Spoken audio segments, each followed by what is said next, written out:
Jumpa Nurin lah. Rindu pula. Kau jangan mainan. Serius? Sejak bila kau tukar taste ni? Sejak aku jumpa dia lah. Ha, Nurin tu aku punya tau. Aku dah jatuh cinta. Kau tak kisah ke? Kau ambil je lah. Sikit pun kau tak kisah.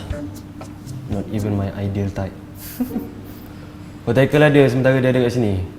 Tentang minggu depan dia dah resign. Yang salah aku pula. Okay, it's good. So kita tahulah kita ni tak bersaing.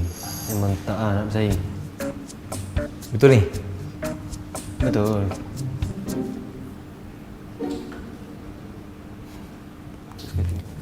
Ya.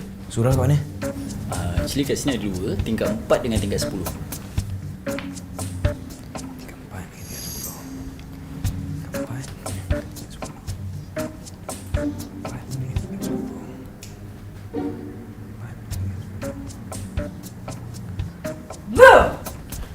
10. Surah kat ni? Actually dekat bangunan ni ada dua. Satu kat tingkat 4, satu lagi kat tingkat 10. Jom. Jom.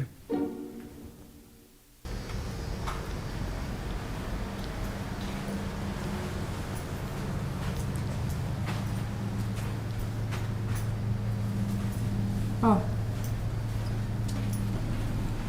Terima kasih. Awak tak nak solat juga ke? Ni apa ni? Kau tahu tak benda ni penting? Yang kau pergi conteng kenapa? Kau ingat ni tadika?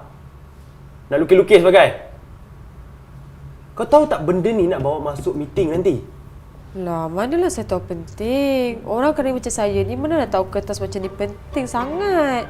Kerja masa saya ni buka stapler balik tu je. Kau ambil balik kertas ni. Kau padam balik semua lukisan-lukisan kau.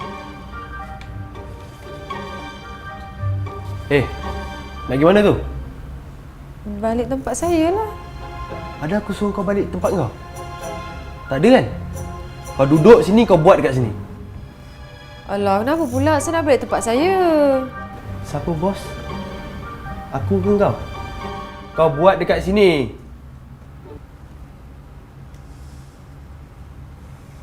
Okey. Tunggu kejap tau. Kau buat apa tu? Saya nak buka pintu ni luas-luas biar tak ada orang fitnah. Tak tahu ke?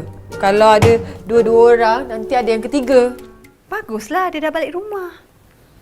Tak masalah sekarang Kak Long. Malam ni dia nak tidur kat rumah. Nak makan kat rumah. And now, Maria dah mula fikir yang pelik-pelik tau tak? Kak Long tahulah kan anak kita cuma balik rumah bila time raya je. Kalau dah tidur baring tu, memanglah pelik sikit. Tapi tak apalah, malam ni je kot. Lah, tak naklah doa macam tu Kak Long. Hopefully dia duduk kat rumah ni for good lah. Harap-harap sepupu dia juga rajin balik rumah. Ya, kita sama-sama berharaplah Kak Long. Kak Long, I have to go sebab nak panaskan lauk. Okay? Assalamualaikum. Waalaikumsalam.